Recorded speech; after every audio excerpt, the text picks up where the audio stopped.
Genesis chapter 38. At that time, Judah left his brothers and went down to stay with a man of Adullam named Hiran. There Judah met the daughter of a Canaanite man named Shua. He married her and lay with her. She became pregnant and gave birth to a son who was named She conceived again and gave birth to a son and named him Onan. She gave birth to still another son and named him Shelah. It was at Kezib that she gave birth to him. Judah got a wife for his firstborn, and her name was Tamar. But Judah's firstborn, was wicked in the Lord's sight, so the Lord put him to death.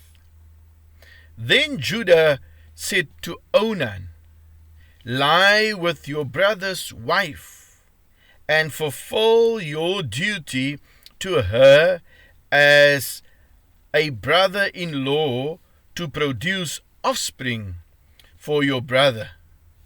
But Onan knew that the offspring would not be his. So, whenever he lay with his brother's wife, he spilled his semen on the ground to keep from producing offspring for his brother. What he did was wicked in the Lord's sight, so he put him to death also.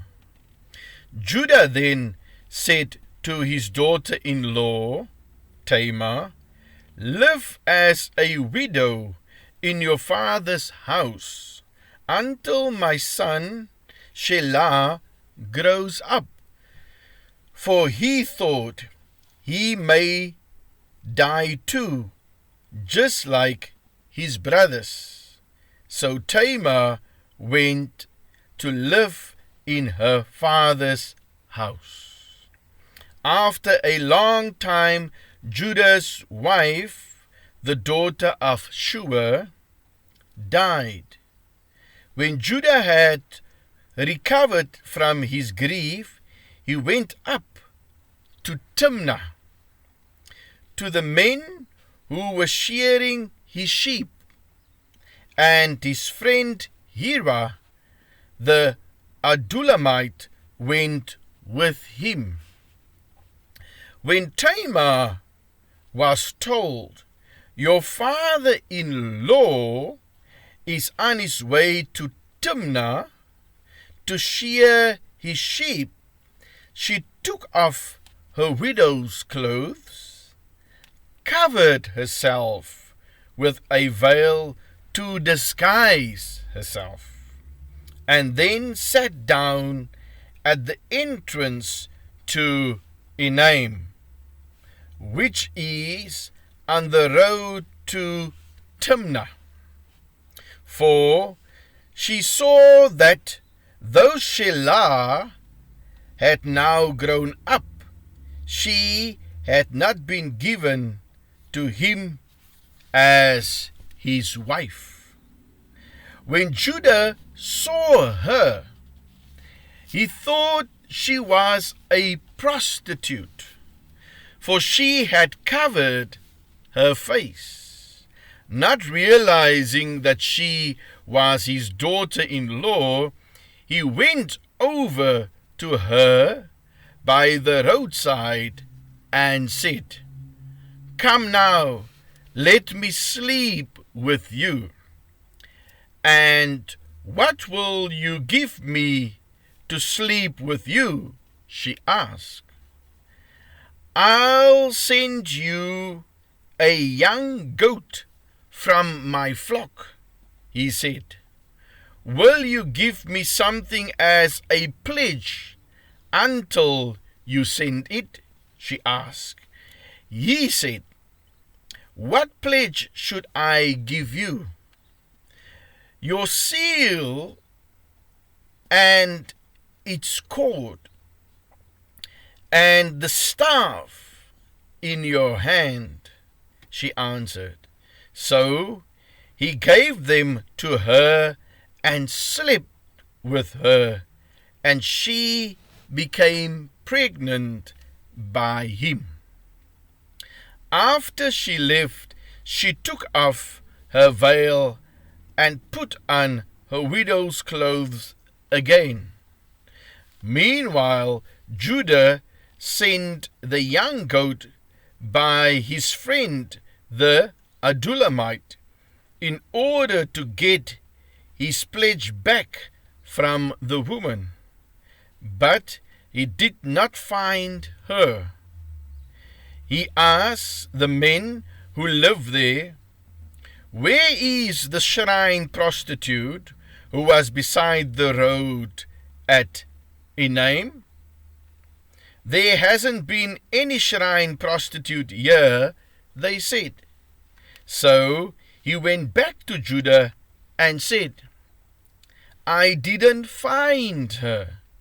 Besides, the men who live there said, there hasn't been any shrine prostitute here. Then Judah said, let her keep what she has, or we will become a laughingstock.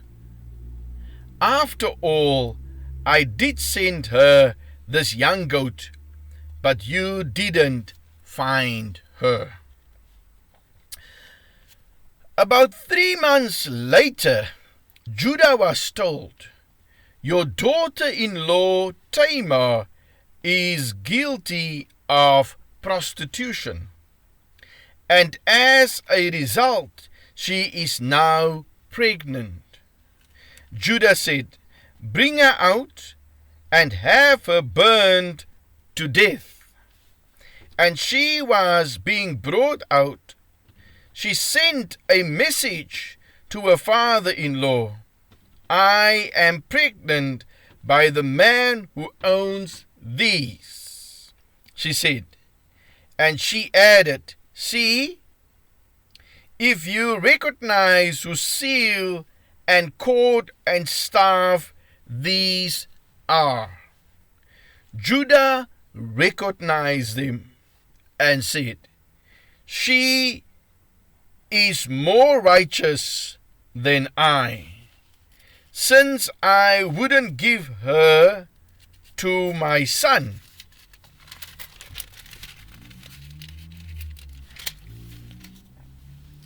Shelah, and he did not sleep with her again. When the time came for her to give birth, there were twin boys in her womb. As she was giving birth, one of them put out his hand.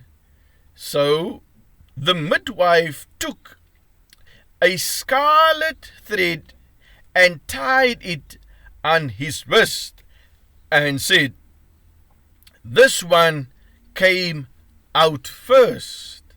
But when he drew back his hand, his brother came out, and she said, so this is how you have broken out. And he was named Perez.